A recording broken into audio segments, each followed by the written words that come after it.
Golden temple परिसर को उड़ाने की धमकी मामले में फरीदाबाद से बेरोजगार सॉफ्टवेयर इंजीनियर काबू। आरोपी से पूछताछ में देश भर के कई राज्यों में भी धमकी भेजे जाने का हुआ खुलासा। जींद पहुंची दिल्ली की सीएम रेखा गुप्ता। पैतृक गांव नंदगढ़ में मनाएंगी अपना जन्मदिन। गांव में आयोजित समारोह में सीएम नायब सैनी भी होंगे शामिल। रैली को भी करेंगे संबोधित। आज शाम चंडीगढ़ पहुंचेंगे हरियाणा के नवनियुक्त राज्यपाल असीम घोष। सीएम नायब सैनी शाम 4 बजे मंत्रिमंडल और अधिकारियों के साथ राजभवन में करेंगे स्वागत। सोमवार को शपथ लेंगे राज्यपाल। बीजेपी कार्यकर्ता अपने बूथ में लगाएंगे 25 पेड़। पंचकुला बीजेपी स्थित दफ्तर पंचकमल में हुई बैठक में मिला टारगेट। सीएम नायब सिंह सैनी भी बैठक में रहे मौजूद। हरियाणा गुरुद्वारा कमेटी में 3.5 करोड़ रुपए की हेराफेरी आई सामने। एचएसजीएमसी प्रधान झींडा का दादूवाल ग्रुप पर हेराफेरी का आरोप। कहा 15 दिनों में गुरु घरों में जमा कराएं पैसा, नहीं तो करेंगे नामों का खुलासा। न्यूज 18 पर बोले दादूवाल, बिना सबूत मनगढ़ंत आरोप लगाना ठीक नहीं। यमुनानगर के साढ़ूर में पुलिस और बदमाशों के बीच मुठभेड़। गोलीबारी में दोनों बदमाश घायल, अस्पताल में करवाया भर्ती।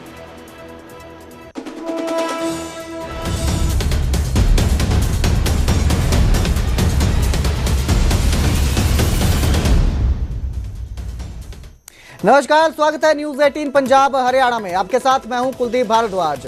बुलेटिन की शुरुआत करेंगे जींद से। जींद में जहां दिल्ली की सीएम रेखा गुप्ता पहुंची हैं, अपना जन्मदिन मनाने के लिए पैतृक गांव नंदगढ़ में पहुंची हैं। यहां अपना जन्मदिन मनाया। गांव में आयोजित समारोह में सीएम सैनी भी शामिल हुए। नंदगढ़ गांव में बीजेपी की जनसभा भी होगी।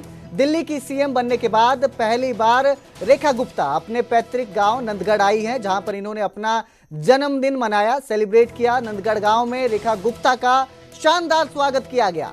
सीएम सैनी कई परियोजनाओं का शिलान्यास करेंगे। आज यहां पर सीएम सैनी भी इनके जन्मदिन के समारोह पे इस अवसर पर पहुंचे थे, मौजूद थे, जहां पर दिल्ली की सीएम रेखा गुप्ता ने अपने पैतृक गांव में जन्मदिन मनाया। तो आज सीएम सैनी कई शिलान्यास करेंगे, परियोजनाओं का उद्घाटन करेंगे। यहाँ पर जींद का नंदगढ़ रेखा गुप्ता का पैतृक गांव है, जहां वो दिल्ली की मुख्यमंत्री बनने के बाद पहली बार आई हैं। अपनी बेटी का स्वागत करने के लिए गांव में जोर शोर से तैयारियां की गई हैं। उनके पुश्तैनी घर को भी सजाया गया है। मौसम के मिजाज को देखते हुए रैली स्थल पर 4 एकड़ में वाटर प्रूफ टेंट भी लगाए गए हैं। इसी कार्यक्रम में सीएम सैनी विकास कार्यों का शिलान्यास और उद्घाटन भी करेंगे। दो मुख्यमंत्रियों के एक साथ आगमन को देखते हुए प्रशासन ने सुरक्षा के व्यापक इंतजाम किए हैं। तो आज सीएम नायब सिंह सैनी यहाँ पहुंचे हैं सीएम रेखा गुप्ता के जन्मदिवस के मौके पर। अपने पैतृक गांव नंदगढ़, जींद में जो रहता है नंदगढ़ गांव है, यहाँ पर सीएम रेखा गुप्ता पहुंची, अपना जन्मदिन मनाया और उनके साथ सीएम सैनी भी इस अवसर पर शामिल हुए। उनके जन्मदिन पर पहुंचे। यहाँ पर उन्होंने केक काटकर रेखा गुप्ता को बधाई भी दी जन्मदिन की। तो आपको बता दें, आज कई परियोजनाओं का जो है आज शिलान्यास करेंगे यहीं पर, और रेखा गुप्ता जो हैं वो भी जनसभा को संबोधित करेंगी।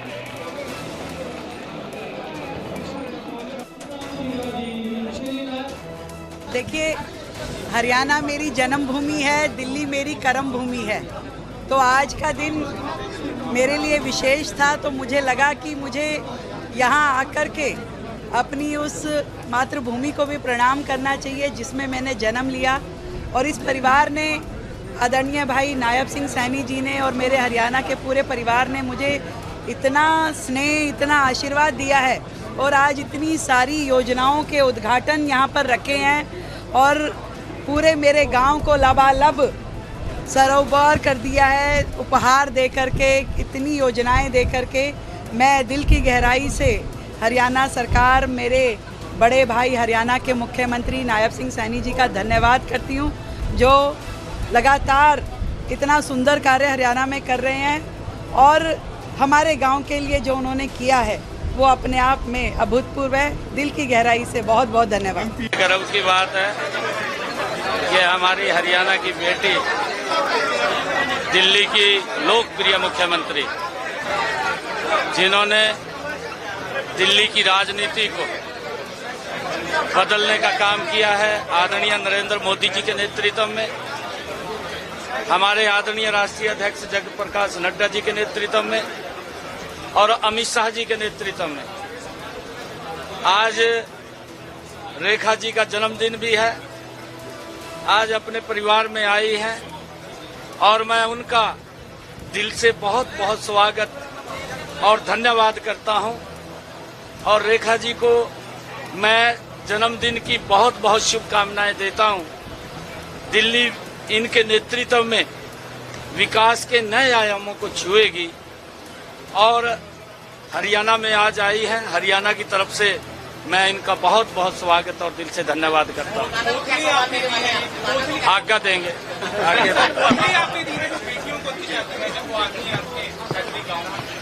अब हमारा ये सांस्कृतिक हमारे लोगों की एक प्रथा है। जब बेटी घर पे आती है, बेटी का सम्मान वो परिवार के लोग करते हैं और आज रेखा जी घर में आई हैं। मेरे लिए बड़े गर्व की बात है, गौरव की बात है जो दिल्ली के अंदर एक हरियाणा का नाम भी ऊंचा किया है। मैं इनको बधाई देता हूं और दिल्ली को एक गति से बदलने का काम रेखा जी करेंगे।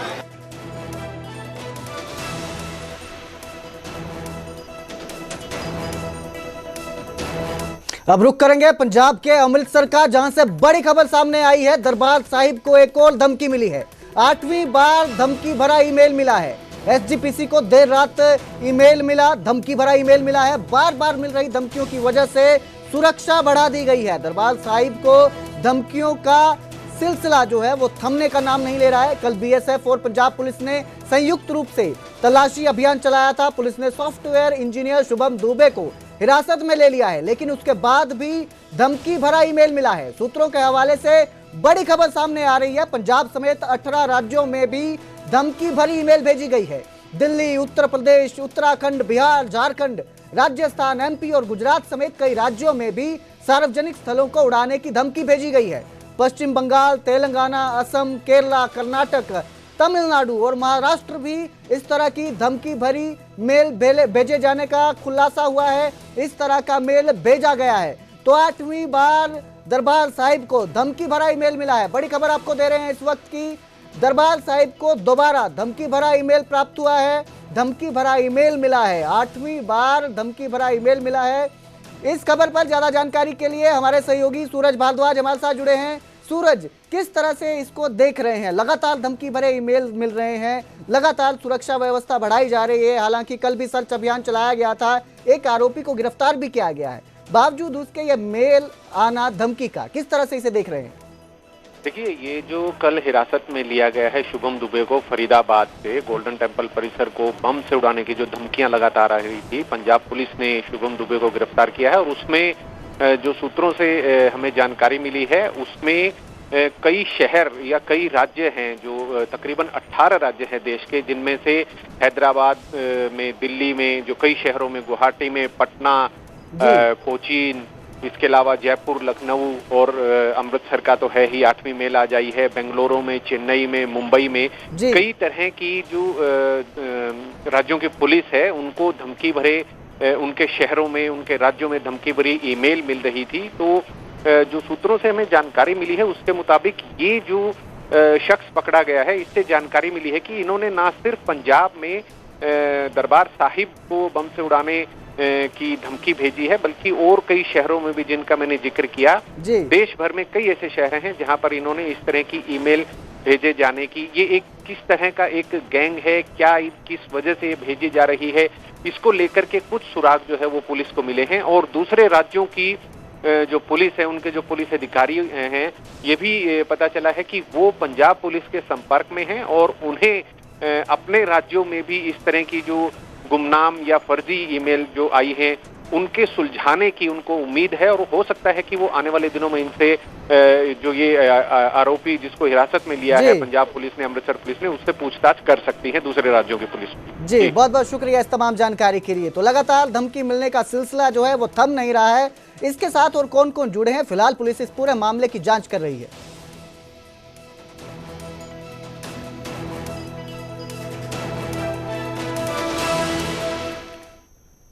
पंचकुला के बीजेपी दफ्तर कमल में अहम बैठक है। सीएम नायब सिंह सैनी भी इस बैठक में मौजूद रहेंगे। पीएम मोदी के मन की बात कार्यक्रम पर मंथन हुआ है। बैठक में दूसरे कई मुद्दों पर भी चर्चा हुई। हर कार्यकर्ता अपने बूथ में 25 पेड़ लगाएंगे, तो ये बैठक में निर्णय लिया गया है, मंथन किया गया है। आपको बता दें, पंचकमल में ये अहम बैठक हुई। इस बैठक में नायब सिंह सैनी मौजूद रहे। इस दौरान कई मुद्दों पर चर्चा की गई। पीएम मोदी के मन की बात कार्यक्रम को लेकर भी मंथन हुआ, वहीं दूसरे मुद्दों पर भी चर्चा की गई। इसके साथ ही इस बैठक में यह निर्णय लिया गया कि हर कार्यकर्ता अपने बूथ में 25-25 पेड़ लगाएंगे।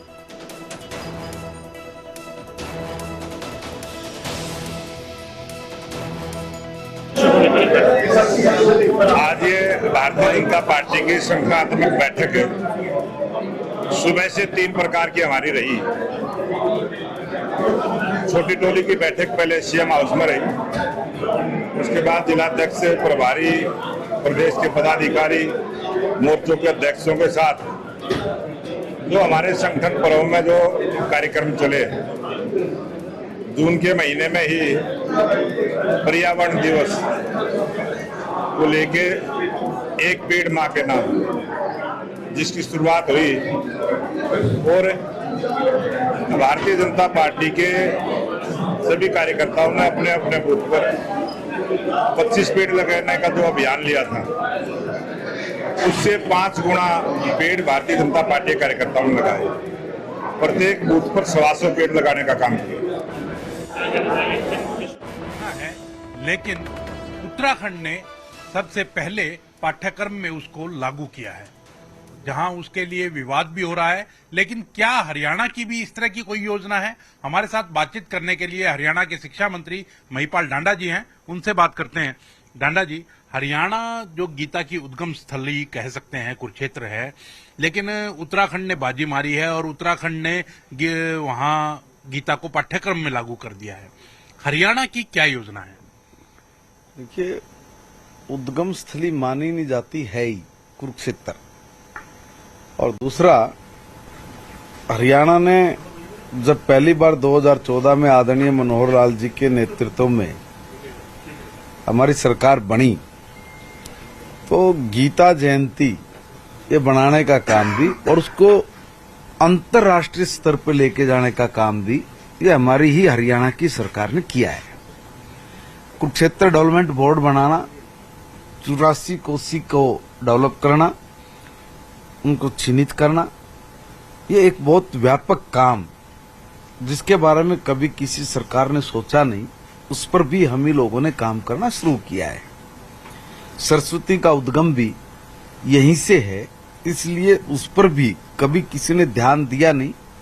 उसको लेके भी पूरे देश भर में जहां से सरस्वती का प्रवाह है अंडरग्राउंड, उस पर भी काम हरियाणा की सरकार कंटिन्यू कर रही है और उसमें बड़ी सफलता हासिल भी हुई है।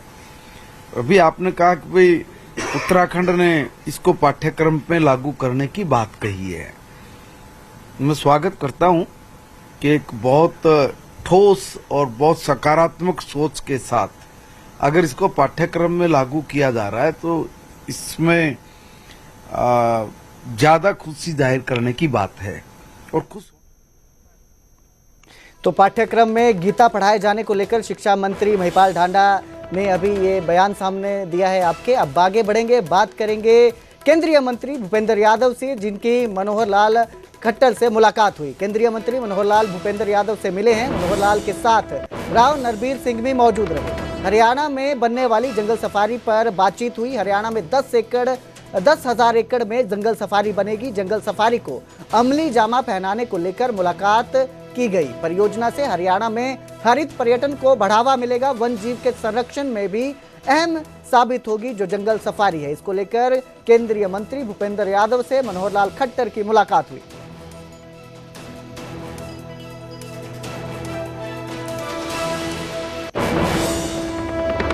राजनीति में अपराध पर हाई कोर्ट सख्त है। पंजाब और हरियाणा के गृह सचिवों से जवाब मांगा गया है। वर्तमान और पूर्व सांसदों, विधायकों पर लंबित मामलों पर भी जवाब मांगा गया है। लंबित मामलों में धीमी जांच पर जवाब तलब किया गया है। गृह सचिवों को 5 अगस्त तक हाईकोर्ट में हल्फनामा देना होगा। चंडीगढ़ की कार्रवाई से हाईकोर्ट संतुष्ट है।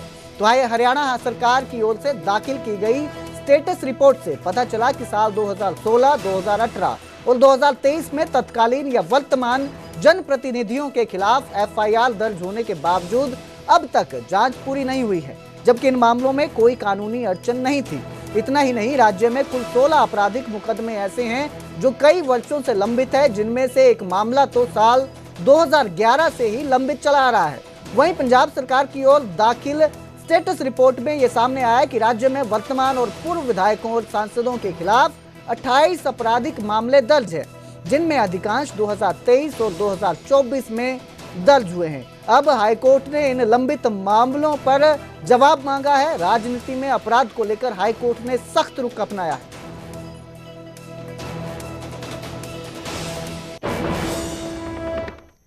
कानून व्यवस्था पर सरकार निशाने पर है। पूर्व सीएम भूपेंद्र सिंह हुड्डा ने सवाल उठाए हैं और कहा हर व्यक्ति असुरक्षित महसूस कर रहा है। जींद में सरपंच को गोली मार दी गई, लोगों को जान से मारने की धमकियां दी जा रही हैं। विदेश में बैठे गैंगस्टर्स ये धमकियां दे रहे हैं, डर के चलते ठेकों की बोलियां नहीं लग रही है। तो कानून व्यवस्था को लेकर सवाल उठाए हैं भूपेंद्र सिंह हुड्डा ने। पूर्व सीएम जो हैं उन्होंने ये सवाल उठाए हैं सरकार पर। कानून व्यवस्था जिस तरह से दिख रही है हरियाणा में, प्रदेश में, तो बता रहे हैं कि हर व्यक्ति असुरक्षित महसूस कर रहा है। जींद में सरपंच को गोली मार दी गई, लोगों को धमकियां दी जा रही है, डर के चलते ठेकों की बोलियां तक नहीं लगी। तो ये पूर्व सीएम भूपेंद्र सिंह हुड्डा ने सवाल उठाए हैं। आज हरियाणा में हर व्यक्ति अपने आप को असुरक्षित महसूस कर रहा है और पूरे देश में सबसे ज्यादा असुरक्षित जो हरियाणा है। और ये मैं नहीं कह रहा, ये सोशल प्रोग्रेसिव इंडेक्स जो है प्रधानमंत्री का, उन्होंने कहा है कि हरियाणा प्रदेश आज सबसे ज्यादा असुरक्षित है, क्योंकि फिरौती, धमकी और बदमाशों का इतना खौफ है कि इस बार शराब के आधे ठेकों को ये तो ठेकेदार ने बोली तक नहीं लगाई। सरकार ने 21 जिलों के 300 ठेके, जो मैंने बताया, वहाँ बोली नहीं हुई, वो डेट निकालते बोली नहीं होती। ये परिस्थिति है।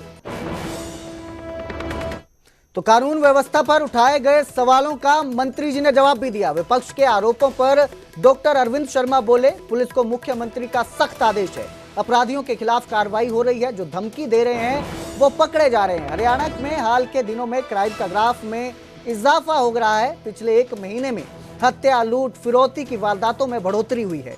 यहाँ तक कि नेताओं को भी जान से मारने की धमकी मिल रही है।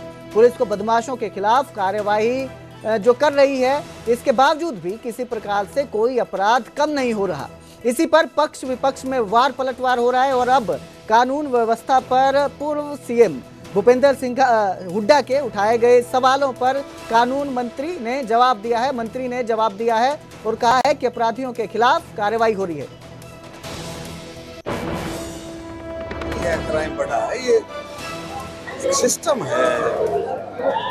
और लेकिन सरकार, आप ये देखो ना, माननीय मुख्यमंत्री जी, प्रशासन, हमारा पुलिस प्रशासन, जनरल एडमिनिस्ट्रेशन बहुत सख्ती से इस दिशा में काम कर रहा है।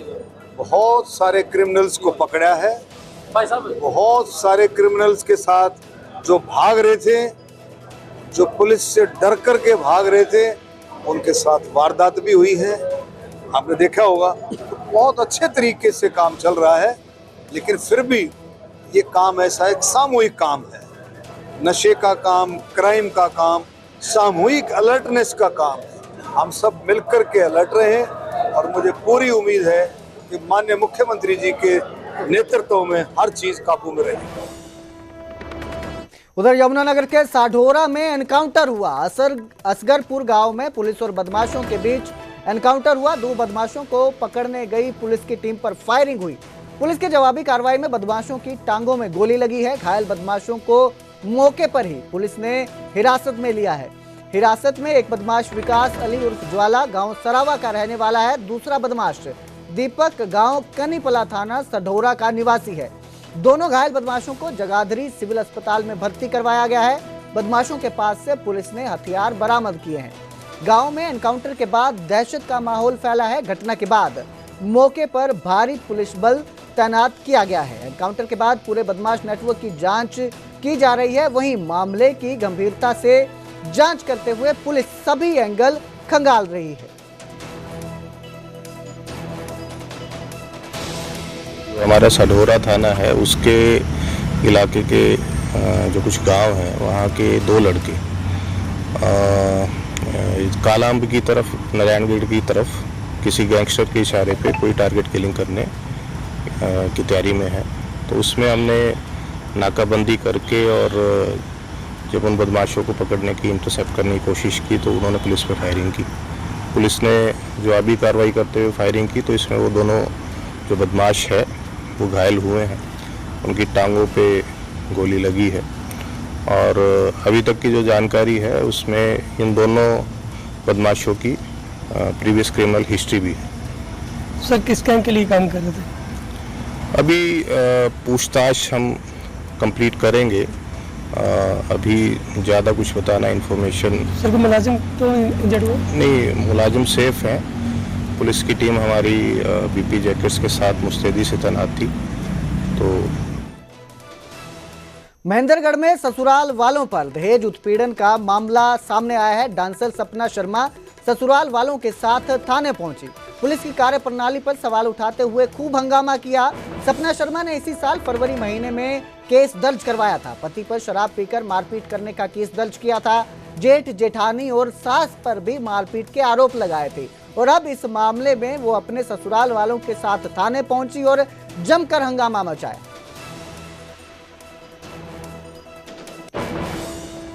ठीक है भाई, हो जाएगा, राजीनामा कर देंगे, लेकिन वो नहीं हो पाया। क्यों नहीं हो पाया? क्योंकि वो जब भी आता है ना, कोर्ट में आया, जब एडीआर की लास्ट तारीख थी, जब भी मेरे बच्चों को छीनने की कोशिश करी, मैंने महावीर चौकी में उसकी भी एप्लीकेशन लगाई कि ये मेरे साथ बदतमीजी कर रहा है। तो महावीर चौकी वाले ने पता है क्या कहा? सुनील आईओ थे, जो सुनील शर्मा पता नहीं कुमार थे, वो उन्होंने 1 मिनट में मेरे को ये कहा कि ये सब तो झूठा है, फेक है, ये है वो। सर मेरे पास इतने प्रूफ होते हुए भी आज मेरी कोई सुनाई नहीं है। और बाद में जब मैंने बोला ठीक है सर, मैंने वो कुछ नहीं करा उस पर, चलो कोई बात नहीं, मंजू मैडम बोली मैं लगा दूंगी तेरी धारा। मेरे एफआईआर कॉपी 6 महीने बाद आज 7वें महीने में मेरी एफआईआर कॉपी कट के आती है, जिसमें दोषी सिर्फ मेरे आदमी को ठहराया जाता है, जो कमल शर्मा है उसको ही। ना तो मेरे जो जेठ की मैंने वीडियो दी उसको दोषी ठहराया, ना उनको किसी को भी नहीं लिया, खाली एक कमल के ऊपर सारी बात घेर के उनको कर दिया। आज मेरे साथ जो कुछ भी हुआ ना, सबकी जिम्मेवार आज मैं पुलिस वालों को समझती हूँ, क्योंकि उन्होंने बोला कि राजीनामा करवाएंगे, ये दबाव दे रहे हैं मेरे ऊपर, आगे से ये लेके जाना चाहते हैं। राजीनामे के लिए मेरे को बुलाया और बाद में अब बात करेंगे गोल्डन बॉय नीरज चोपड़ा की, जिन्होंने अपनी पत्नी के साथ तस्वीर शेयर की। विंबलडन के फाइनल में इवेंट में दोनों एक साथ दिखे। पहली बार किसी पब्लिक इवेंट में दोनों एक साथ दिखे। दोनों की तस्वीर खूब वायरल हो रही है, लोग इसे पसंद कर रहे हैं। तो ये तस्वीर साझा की है गोल्डन बॉय नीरज चोपड़ा ने अपनी पत्नी के साथ विंबलडन के फाइनल इवेंट में दोनों एक साथ दिखाई दिए, जिसके बाद ये तस्वीर उन्होंने शेयर की है, जिसको लोग खूब पसंद कर रहे हैं। पहली बार वो इस तरह के किसी पब्लिक इवेंट में एक साथ दिखे। दोनों की तस्वीर खूब वायरल हो रही है।